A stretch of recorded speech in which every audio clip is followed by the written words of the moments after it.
Assalamualaikum warahmatullahi wabarakatuh. Perkenalkan, nama saya Anya Faniadian. Saya berasal dari kelas 12 TKJ 1. Di sini saya akan menjelaskan sedikit tentang konfigurasi mikrotik dan sedikit fitur-fitur yang tersedia di Winbox. Jadi pertama-tama kita sambungkan dulu kabel powernya di mikrotik. Jika sudah tersambung, lanjut kita sambungkan kabel putih di port 2, yaitu yang menyambungkan antara si mikrotik dengan PC-nya. Dan port 1 kita sambungkan untuk mikrotik dengan internet ya. Kalau sudah menyala, kita ke Winbox, kita pilih sistem, identity, dan kita beri nama sesuai kemauan kita. Jika sudah, kita apply lalu oke. Selanjutnya kita ke DHCP client, lalu kita tambah, kita beri interface yang enter 1 si sumber internetnya, lalu kita ke menu wireless, kita checklist VLAN satunya, lalu kita ubah modenya menjadi up bridge, lalu kita ubah SSID-nya sesuai kemauan kita. Selanjutnya kita apply oke, lalu kita ke menu IP, terus addresses, kita tambah, kita beri IP untuk WLAN 1 yang tadi sudah kita buat tadi.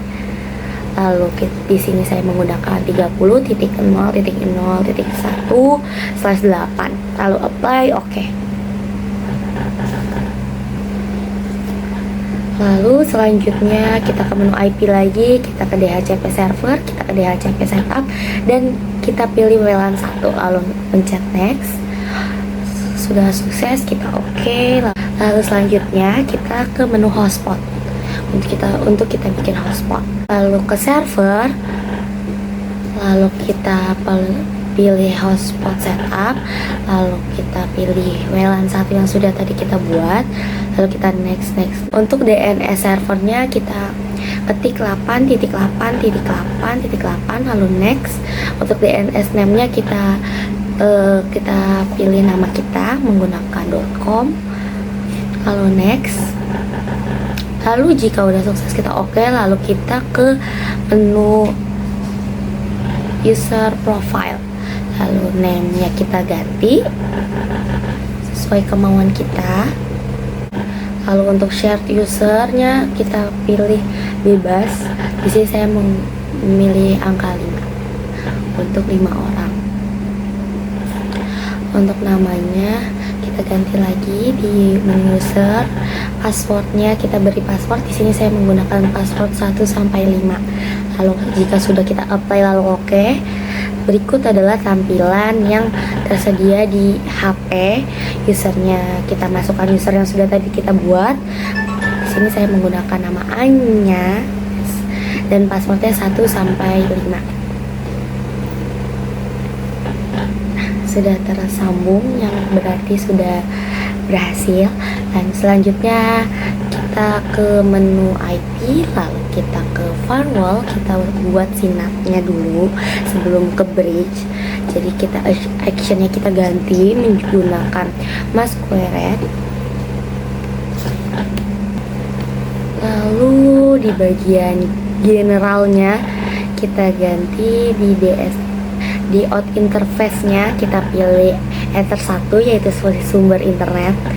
Lalu oke, lalu kita ke menu bridge.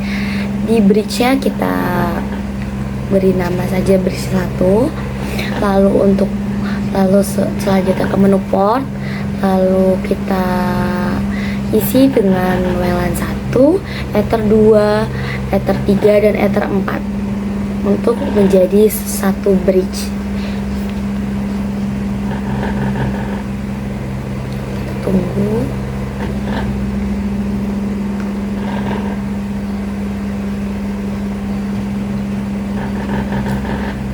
Lalu setelah itu kita ke menu IP lagi, kita ke addresses.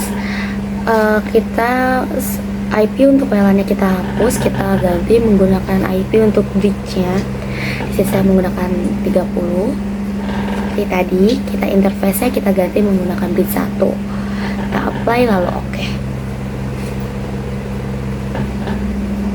Lalu selanjutnya kita ke DHCP server, si bridge-nya kita DHCP setup, lalu next dan sukses. Oke.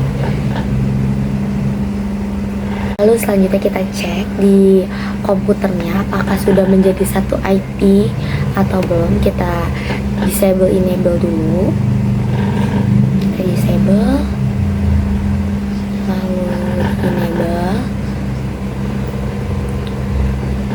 Jika sudah, kita cek status, klik kanan lalu status, di details kita lihat di IPv4. Nah di sini sudah menggunakan angka 30. Lalu selanjutnya kita ke menu firewall untuk memblok situs. Pertama kita dipilih address list, lalu namanya kita ganti menjadi nama kita. Terus untuk addressnya kita ganti menjadi situs yang ingin kita blok. Di sini saya akan memblok situs detik.com. Lalu apply OK, terus kita ke filter rules, kita klik tambah. Untuk actionnya kita ganti menjadi drop.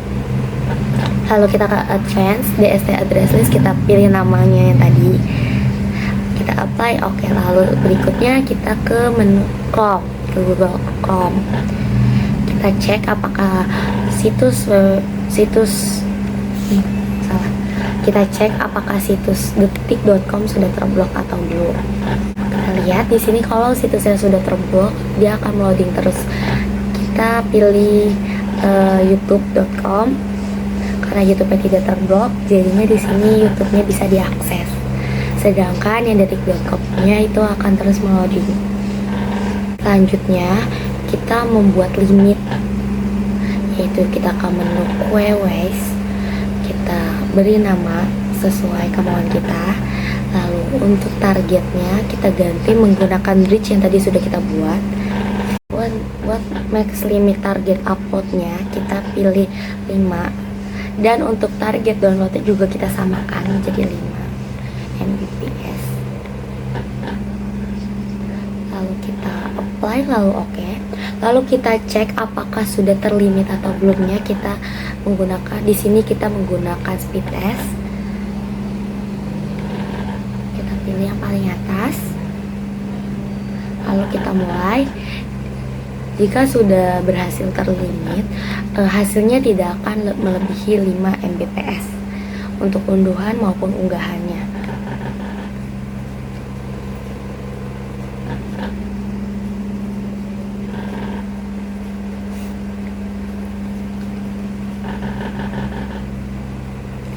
Untuk unduhannya dia hanya mencapai 4,81 Mbps, sedangkan untuk unggahannya yaitu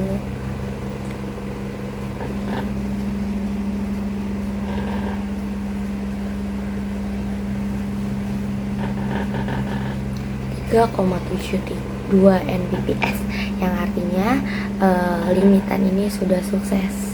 Sekian penjelasan saya mengenai konfigurasi Mikrotik di Winbox ini dan penjelasan beberapa fitur-fitur yang ada di Winbox.